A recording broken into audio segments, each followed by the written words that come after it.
J'accueille maintenant Philippe Tony qui va nous parler de l'énergie solaire.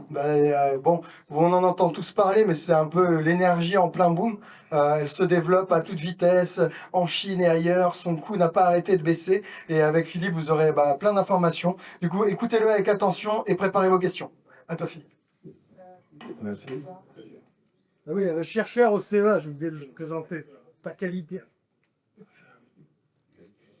Et voilà, donc Philippe Tony, je suis effectivement chercheur au CEA.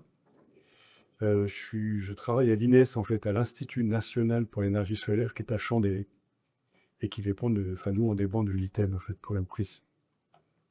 Voilà, je vais vous parler, donc, effectivement, parler de photovoltaïque. Alors, je suis désolé, le template a disparu, tant pis. Donc, je vais vous présenter quelques slides déjà pour vous parler un petit peu, vous donner quelques chiffres en fait sur les marchés, sur un peu sur l'économie du photovoltaïque, parce que bon, je pense que vous avez tous en tête que la Chine a remporté la partie. Bon, elle n'est pas la seule à l'avoir remportée, puisqu'on en bénéficie tous, il faut s'en rendre compte. Mais c'est intéressant de regarder un petit peu ce que pèse le photovoltaïque aujourd'hui, donc dans le mix énergétique. Alors ça, c'est le mix français. On voit que ça pèse pas grand-chose aujourd'hui, hein. On est tout petit là dans la partie des ENR. On est à 0,9 là pour le photovoltaïque, donc c'est pas grand-chose sur les 2523 TWh qui ont été produites en 2023. Bon, c'est pas grand-chose. Mais on ne demande qu'à augmenter, bien sûr.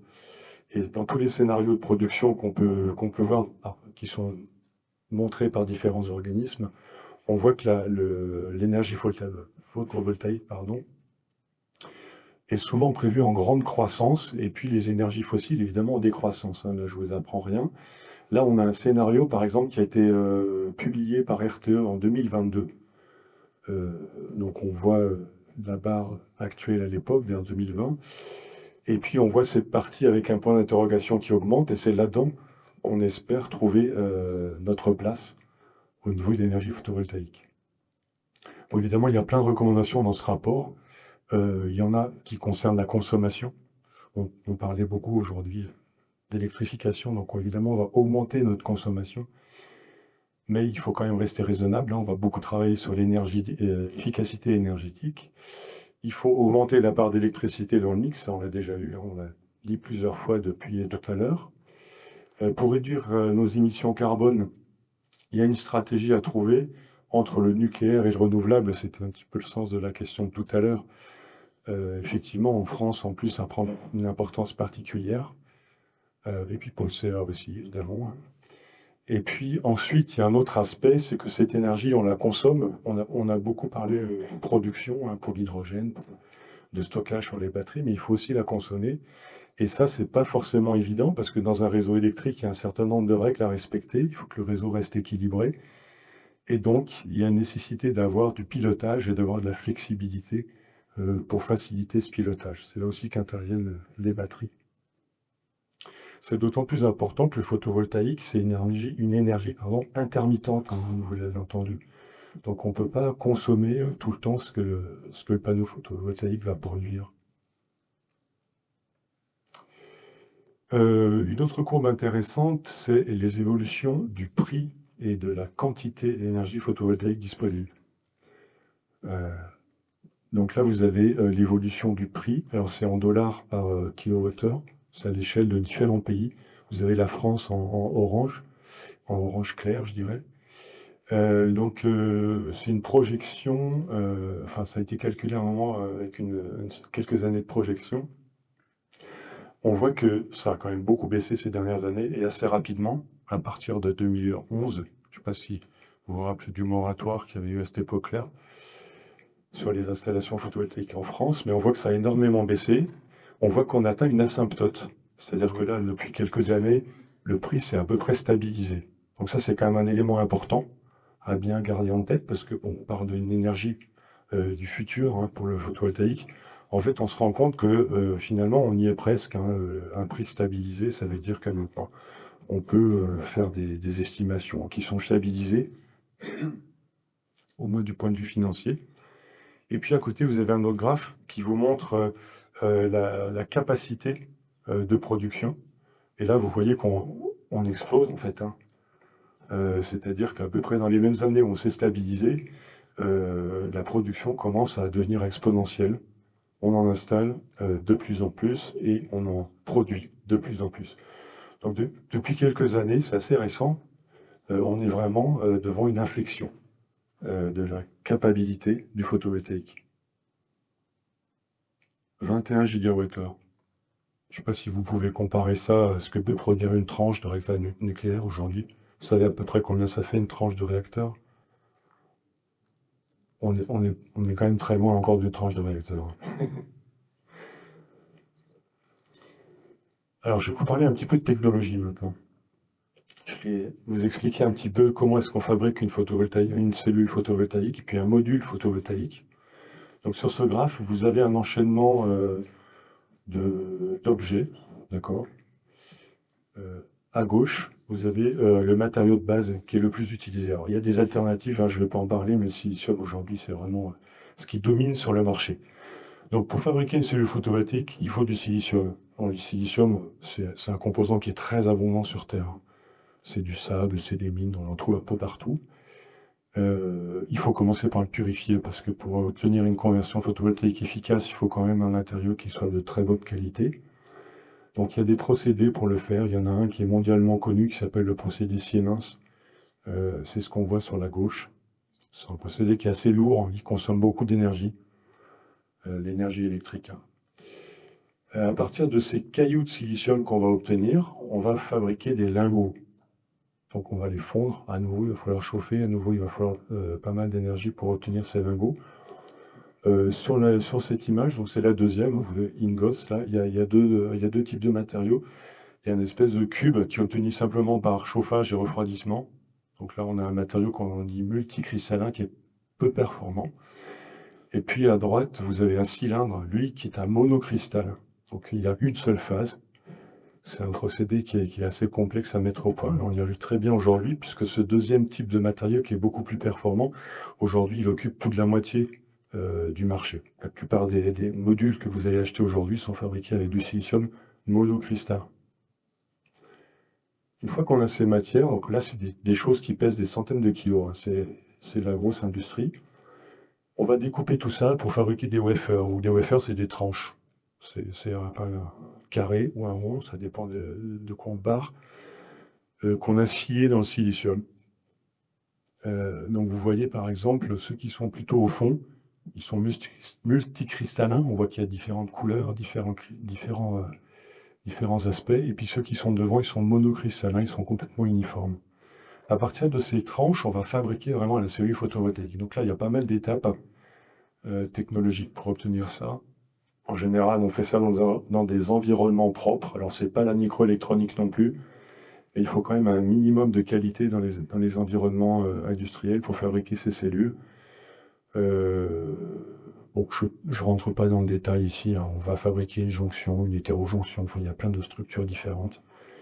On va passiver les surfaces pour éviter de perdre des électrons dans la conversion photovoltaïque. Puis à la fin, on va déposer une métallisation pour récupérer ces charges et alimenter le circuit électrique. Alors cette cellule photovoltaïque en silicium, elle est quand même très fragile. Elle fait quelques centaines de microns d'épaisseur, voire même des fois moins. Si elle se casse, évidemment, elle ne fonctionne plus. Donc il faut la protéger avant de l'utiliser. C'est pour ça qu'on va fabriquer des modules photovoltaïques. Le module, c'est vraiment l'objet que vous pouvez utiliser. Donc c'est ce qu'on trouve à droite. Une cellule silicium, ça fait environ 15-20 cm. Alors, la taille change régulièrement, il y a des évolutions. Un module, ça fait... Alors, aujourd'hui, on est dans 2 mètres carrés à peu près. Les tailles de modules augmentent petit à petit. Donc, vous voyez, il y a un certain nombre d'étapes. Et à peu près à chacune de ces étapes, c'est pas tout à fait le même industriel qui va travailler. Donc, le silicium, c'est vraiment un métier à part, quasiment de la métallurgie. Par contre, on va trouver des industriels qui vont partir du lingot jusqu'au module, qui sont très intégrés. Il y en a d'autres qui font que des modules. En France, on a pas mal d'industriels, enfin, en tout cas ces dernières années, il y en a eu, qui faisaient que des modules. Les cellules, aujourd'hui, la plupart viennent de Chine. Elles sont fabriquées en Asie. Voilà. Donc, si on regarde le graphe de droite, on va pouvoir comprendre ça un petit peu mieux. Donc, ça, c'est ce qui est fabriqué en Chine. Et vous avez la portion de production en Chine relativement à l'ensemble du monde. Donc, par exemple, pour le polysilicium, vous voyez, à nouveau, c'est la courbe orange, là. Donc, on est entre 80 et 85% de production en Chine. Tout le silicium est quasiment fabriqué en Chine. Vous regardez les cellules, c'est encore pire. On est au-dessus encore, on approche les 90%. Par contre, le module en violet, vous voyez qu'on est un petit peu en dessous. Ça veut dire qu'il y a quand même une part de modules qui sont fabriqués dans d'autres pays, notamment en France, hein. Voilà, mais ça reste quand même une dominante chinoise qui est très très forte. Bon, vous avez une petite tendance intéressante sur cette courbe-là, parce qu'elle elle s'échelonne entre 2021 et 2025 de nos jours, là. Mais vous voyez que, bon, avant c'était en croissance, hein, on ne le voit pas sur cette figure. Et vous voyez que depuis 2022-2023, à nouveau, on est devant une asymptote. Il y a quelque chose qui a un petit peu changé. En fait, les usines chinoises sont devenues énormes aujourd'hui. C'est-à-dire que le ticket d'entrée pour fabriquer une usine, pour monter une usine et fabriquer des cellules ou des modules, est croissant. L'usine était de plus en plus grosse, hein, c'est des facteurs d'échelle. On parlait des usines qui produisaient 2 gigawatts de modules ou plus, de plus en plus grosses ces usines. Et en Chine, le marché est vraiment hyper dynamique. C'est-à-dire que vous avez des industries qui se créent quasiment tous les ans avec ce ticket d'entrée, donc énorme. Et au bout d'un moment, les usines moyennes, elles devenaient plus rentables en Chine. Elles gagnaient plus d'argent avec ça. Donc finalement, ça s'est calmé à ce niveau-là. Et ce qui se passe aujourd'hui, c'est que ces usines de taille moyenne, elles sont en train de se délocaliser. Alors, quand je dis délocaliser, pour nous, on pourrait dire relocaliser, parce qu'elles reviennent dans des pays européens, par exemple. Donc, on verra dans les années qui viennent des Chinois qui viennent installer des usines en France, par exemple. Des usines de plus faible capacité qui sont plus intéressantes en Chine. Voilà. J'avance un petit peu. Bon, merci. Voilà. Alors, je vais vous parler un petit peu maintenant de technique. Donc là, vous avez une illustration qui vous montre ce que c'est qu'une cellule photovoltaïque. Donc là, c'est une coupe à l'échelle de la centaine de microns. Donc le courant est généré à l'intérieur du silicium qui est en gris. Et puis, les électrons vont voyager vers la surface. Voilà. Donc il y a des tas de couches différentes. Vous avez une couche rouge qui permet de séparer les électrons, de les attirer. Et puis vous avez des couches bleues qui évitent la recombinaison et la perte de ces électrons sur les surfaces. Et puis enfin, vous avez de la métallisation. Donc les doigts, metal finger front contact, et puis metal back contact. Voilà. Donc il y a beaucoup d'étapes. Il y a de la mise en forme, on parlait de la découpe des lingots tout à l'heure. Il y a de la chimie, parce qu'il faut que tout ça ce soit propre et sans défaut. On est quand même à l'échelle du micron. Les petites pyramides qu'on voit, là, elles font 5-10 microns. Il y a du dépôt de matériaux. On dépose des matériaux diélectriques, donc des oxydes par exemple, de l'oxyde de silicium, du nitrure de silicium, des choses comme ça. Et puis des métaux. Voilà. Les métaux, c'est de l'aluminium, mais c'est aussi beaucoup d'argent. En fait, ça peut poser un problème parce que de l'argent, il y en a, hein, mais il n'y en a pas tant que ça non plus dans le monde. Donc on a aussi un problème de matière première avec les cellules photovoltaïques. Ah, peut-être que je vais par là. Merci. Alors, combien est-ce que c'est quoi la performance des cellules? Alors là, vous avez chaque graphe assez complexe qu'un institut aux États-Unis produit chaque année. Chaque point, c'est un record, en gros, un record mondial. Donc, ils sont classés ici par technologie parce qu'il y a plein de structures différentes. Donc, chaque couleur de points et de courbe, c'est une technologie. Et puis, vous avez au fil des années les progrès. Alors, bon, on voit ça progresse énormément. La courbe qui nous intéresse pour le silicium, c'est celle qui va correspondre au single crystal non concentrator, c'est le carré bleu plein. Donc, vous voyez là, alors non, j'ai pas de laser là-dessus.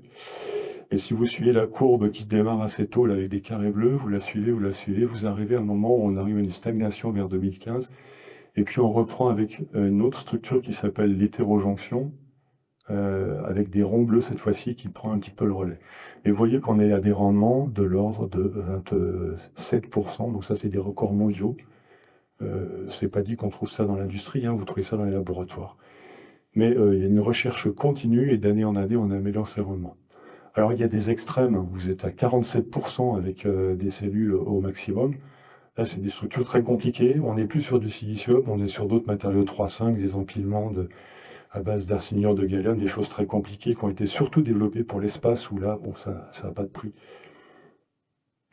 Par contre, à des prix plus raisonnables, vous avez le silicium qui nous intéresse beaucoup. Alors voilà les modules qu'on va fabriquer à partir de ces cellules, donc pour les protéger. On va les encapsuler. On les glisse en général entre une vitre, une feuille de verre et une feuille de plastique qui vont protéger ces cellules de l'humidité, de l'oxygène pour éviter qu'elles se dégradent dans le temps. Alors c'est efficace puisqu'un module aujourd'hui, c'est garanti par le constructeur 25 ans en général. D'accord. Dans la pratique, à l'aéroport de Nice par exemple, pas très loin d'ici, il y a des modules qui ont fonctionné plus de 40 ans. Qu'est-ce qu'on trouve d'autre sur ces modules? On va trouver un cadre en aluminium pour le rigidifier, pour faciliter son transport, pour faciliter son installation. Et puis on va trouver évidemment des fils électriques hein, qui vont nous donner le courant. Voilà. L'émission carbone, c'est environ 45 grammes. Bon, ça dépend d'où vient le module. S'il vient de chez nous de France, c'est plus ou moins une bonne moyenne. Ensuite, comment est-ce qu'on utilise ces modules? Ça, merci. Ils mettent beaucoup à côté, c'est cool. Bon, comment est-ce qu'on les utilise? Parce qu'un module, bon, je sais pas si vous en avez acheté pour les mettre chez vous, mais bon, beaucoup de gens le font pas, parce qu'on sait pas trop qu'est-ce que ça va donner. Quelques exemples, par exemple, vous avez un toit de maison ici, où on a simplement posé des modules dessus. Bon, ça marche. Quelques années, vous avez pu avoir des tarifs de rachat très intéressants. Aujourd'hui, on fait beaucoup mieux. Vous avez la façade d'immeuble à côté. En fait, les espèces de rectangles blancs qu'on voit à côté, c'est des modules photovoltaïques. Donc, ils sont colorés. Ils sont esthétiquement réussis. Enfin, pour un architecte, je pense qu'il est très content d'avoir ce genre de solution. On les utilise aussi en mobilité. Alors, on a beaucoup parlé de mobilité tout à l'heure.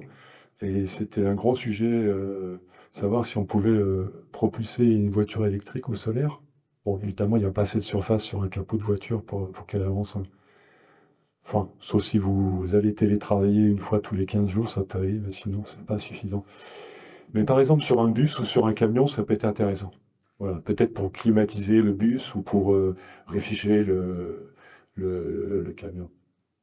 Donc après, vous avez des usages très particuliers où on veut solariser des petits objets comme un volet roulant, par exemple. À ce moment-là, on n'a pas besoin de beaucoup d'énergie. Avec une petite batterie, un outil gestionnaire, on va réussir à faire fonctionner le volet roulant en complète autonomie par rapport à l'énergie. Voilà. Bon, ça, c'est des usages qu'on appelle intégrés sur le photovoltaïque. Vous voyez qu'il y a une espèce de double fonction entre le module et autre chose, esthétique ou autre.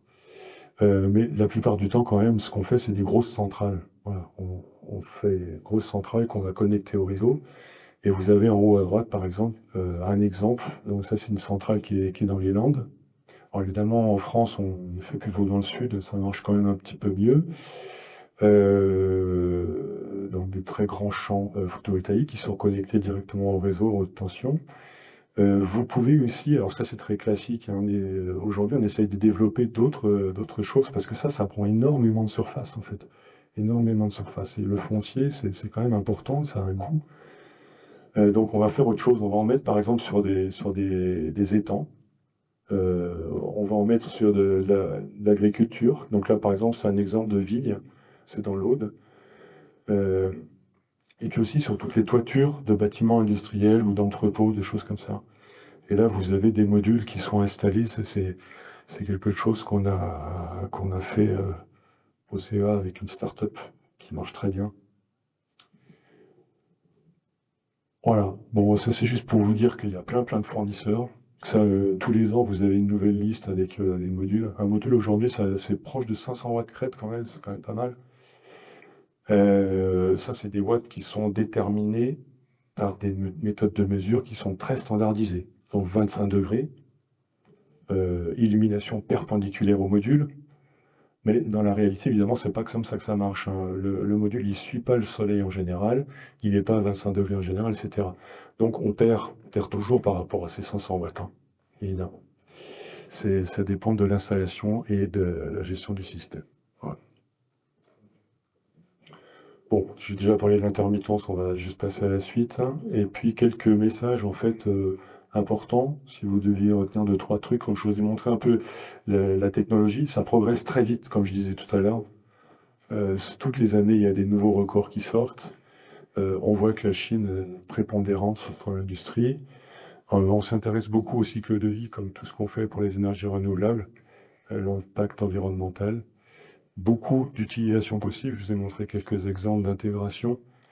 Et puis, j'évoquais rapidement la performance réelle des centrales. Voilà. Merci pour votre attention et pour vos questions.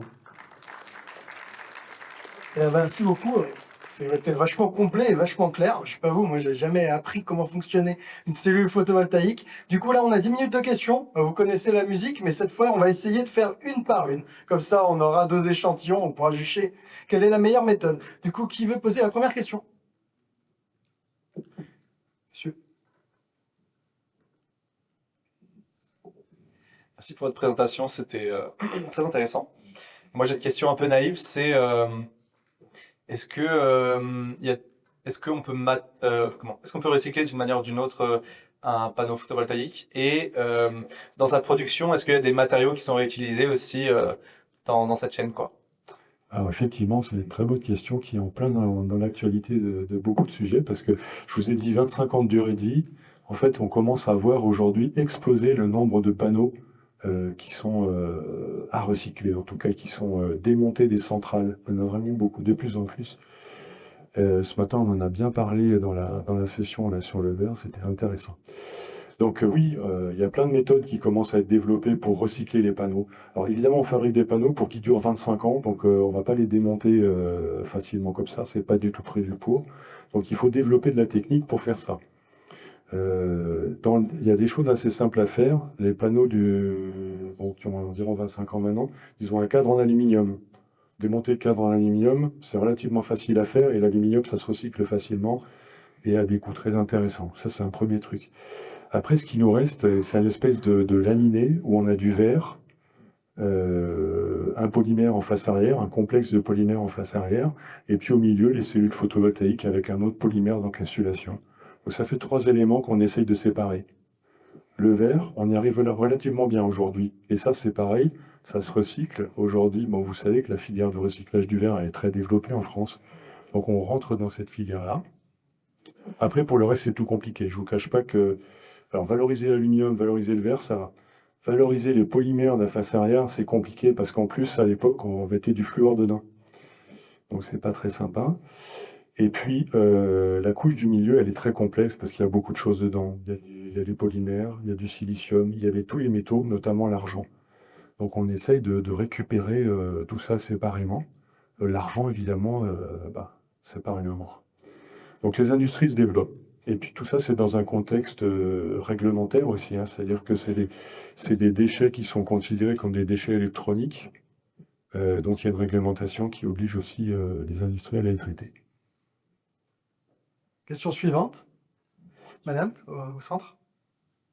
Au centre, vraiment au pile au milieu. Bonjour, merci pour votre présentation.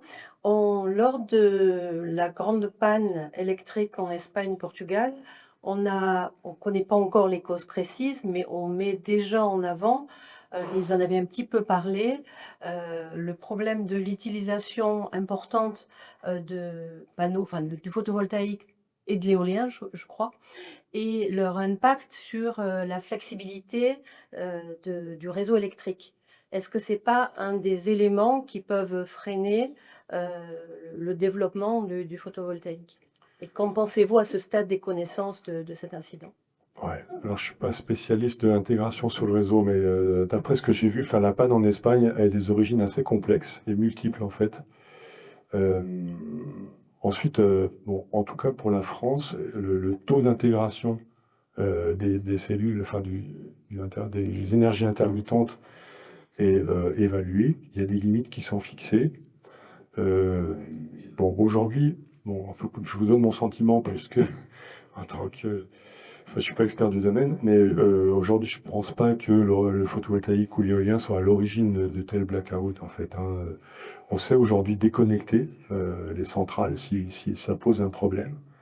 On sait démarrer d'autres centrales qui sont à base de fossiles pour équilibrer le réseau quand elle va détecter des dérives. Donc, je pense qu'il y a un certain nombre de systèmes qui sont utilisés pour protéger le réseau. Voilà. Après, quand on a une série d'incidents, comme je crois que c'est le cas en Espagne, il y a 3 causes qui se sont enchaînées, si j'ai bien vu. Bon, effectivement, on peut arriver à des situations problématiques.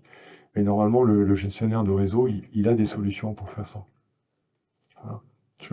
À vous de dire plus aujourd'hui. On Je a ne le pense pas temps. qu'on ait les conclusions De définitives toute pour façon, le c'est stade. difficile. On a le temps pour encore 2 questions. Du coup, il y a madame devant.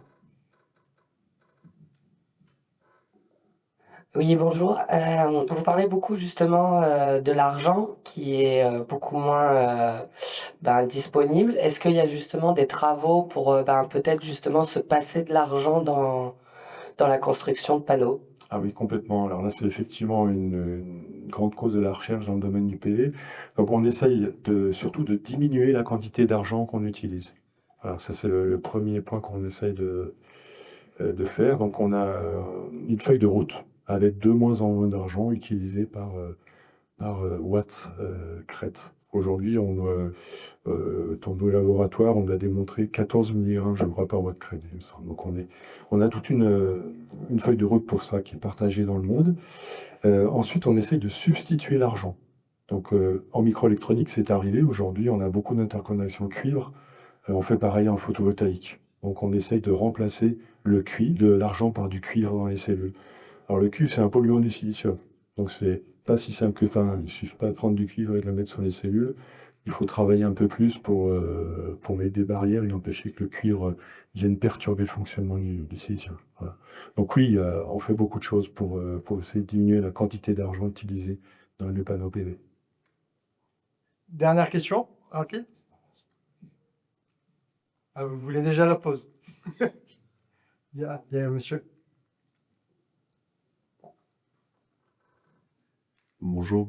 Quel est l'avenir du photovoltaïque quand on voit que l'été déjà, on est en surproduction et que Enedis ou les fournisseurs sont obligés de donner, de payer pour qu'on puisse consommer leur électricité? Ouais, c'est juste. Aujourd'hui, on a, en fait, c'est lié à l'intermittence de ces moyens de production et on a effectivement un prix de l'électricité sur le marché qui est, alors nous, on le voit peu en France parce que les tarifs, sont pas indexés sur le prix qu'on appelle le prix spot en fait sur le marché de l'électricité. Donc effectivement, aujourd'hui, de plus en plus, on a des prix négatifs sur ce marché spot pendant ces périodes-là. Alors ça peut être très court parce que le marché est réactif, hein. Mais pendant ce moment-là, le producteur, effectivement, s'il ne peut pas couper sa centrale, il faut qu'il paye pour mettre son énergie sur le réseau. Bon, je pense pas que ce soit vraiment lié au photovoltaïque, hein. Il y a plein de choses qui interviennent là-dedans. C'est assez complexe. Moi, à nouveau, je suis pas un spécialiste du réseau ici, mais il y a des tas de gens qui s'intéressent effectivement au pilotage du réseau, que je disais un peu tout à l'heure. Et de plus en plus, le facteur prix intervient sur ce pilotage-là. C'est-à-dire qu'on va limiter, on va essayer de ne pas perdre d'argent, hein, et puis d'organiser un peu le rôle de tous ces gens-là qui interviennent sur la gestion du réseau. Tous les réseaux sont interconnectés au niveau européen. Donc déjà, c'est assez fréquent que la France vende de l'électricité en Espagne, par exemple, ou ailleurs. Mais tout ça, ça s'équilibre en fait à un niveau assez élevé. Et puis une autre chose qu'on peut faire pour réguler ça, c'est mettre du stockage. Voilà. C'est-à-dire que quand l'énergie est pas vendable, en gros, quand on ne va pas en profiter, en tant qu'industriel, on peut la stocker. Alors ça peut être des batteries, mais ça peut être aussi de l'hydrogène. Voilà. Donc en fait, il faut mettre des outils de flexibilité sur le réseau de plus en plus pour pouvoir faire face à ces moments de prix négatifs et de grosses offres sur le marché. Merci.